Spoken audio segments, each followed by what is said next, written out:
Sir বলেন তো কি খেলে পেট ভরে না? উত্তরটা তুই বলে দে। স্যার কসম খেলে পেট ভরে না। পেদানি খেলেও কিন্তু পেট ভরে না। যদি পেদানি না খেতে চাস তাহলে চুপচাপ দাঁড়িয়ে থাক। আমি কিন্তু আজকে প্রেসারের ট্যাবলেটটা খেয়ে আসিনি, আমাকে আর রাগাস না কিন্তু। নে তোদের ইতিহাস থেকে কয়েকটা প্রশ্ন করি।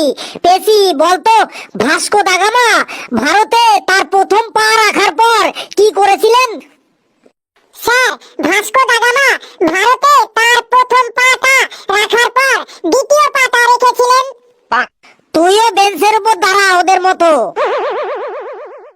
কালু তুই বলতো 1950 সালে কি হয়েছিল? স্যার 1950 সালে ভারতবর্ষ স্বাধীন হওয়ার 3 বছর পূর্ণ হয়েছিল। ঠিকই বলেছিস, 1950 সালে ভারতের স্বাধীনতার 3 বছর পূর্ণ হয়েছিল। সব থেকে যেটা গুরুত্বপূর্ণ সেটা কি বল 1950 সালে? স্যার আমি বলবো। বেশ বাবা হাবলু তুই বল।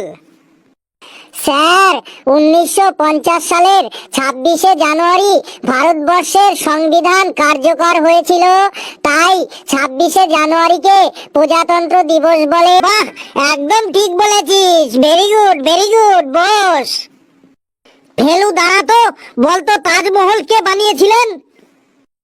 স্যার তাজমহল মিস্ত্রিতে বানিয়েছিলেন। হ্যাঁ মিস্ত্রিতেই বানিয়েছিলেন, কিন্তু মিস্ত্রিকে কে বানাতে বলেছিল? স্যার মিস্ত্রিকে ঠিকাদার মানে কন্ট্রাক্টর বানাতে বলেছিল। আহা, মানে আমি বলতে চাইছি কোন সম্রাট তাজমহল বানিয়েছিলেন? স্যার সম্রাট শাহজাহান তাজমহল বানিয়েছিলেন। সম্রাট শাহজাহানের নামটা এক চান্সে বললেই হতো। স্যার আপনিও এক চান্সে বললেই পারতেন তাজমহল কোন সম্রাট বানিয়েছিলেন। কি সাংঘাতিক ছাত্র রে বাবা তুই। বস এই বলতো পানিপথের যুদ্ধ সম্পর্কে কেউ কিছু বলতে পারবি? বলতো। কিরে সবাই চুপচাপ আছিস যে? ঘেটু তুই বলতো পানিপথের যুদ্ধ সম্পর্কে। স্যার আপনি আমাদের বলেছেন যে অহিংসাই পরম ধর্ম, তাই আমি ওই যুদ্ধ টুদ্ধ শুনিও না আর পড়িও না। যুদ্ধ থেকে সব সময় দূরে থাকার চেষ্টা করি স্যার। তুই তো দেখছি একদম ঝুনো নারকেল হয়ে গেছিস। কেউ পারবি পানিপথের যুদ্ধ সম্পর্কে বলতে? স্যার আমি একটু আধটু বলতে পারবো। বলতো যেটুকু জানিস সেটুকুই বল। যদি উল্টো পাল্টা কিছু বলিস তাহলে কিন্তু আজ 2 ঘন্টা তোকে মুরগি হয়ে থাকতে হবে। বলছি স্যার, জমিতে জল দেবার জন্য নদী থেকে যে খাল কাটা হয় বা ক্যানেল কাটা হয় তাকেই বলে পানিপথ বা জলের পথ। অর্থাৎ যে পথ দিয়ে নদীর পানি বা জল চাষের জমিতে নিয়ে আসা হয় তাকেই পানিপথ বলে। বহুদিন আগের কথা, আমাদের মাঠে চাষবাসের জন্য পাশের নদী থেকে একটা খাল কাটা হয়েছিল। সেই খাল কাটার সময় আমাদের পাশের গ্রামের পটলার বাবা খাল কাটতে বা পানিপথ তৈরি করতে বাধা দিয়েছিল।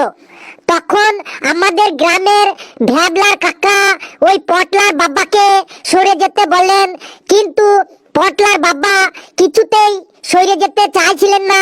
তিনি একদম গেরোর মতো পানিপথের বা ক্যানেলের সামনে বসে পড়েছিলেন।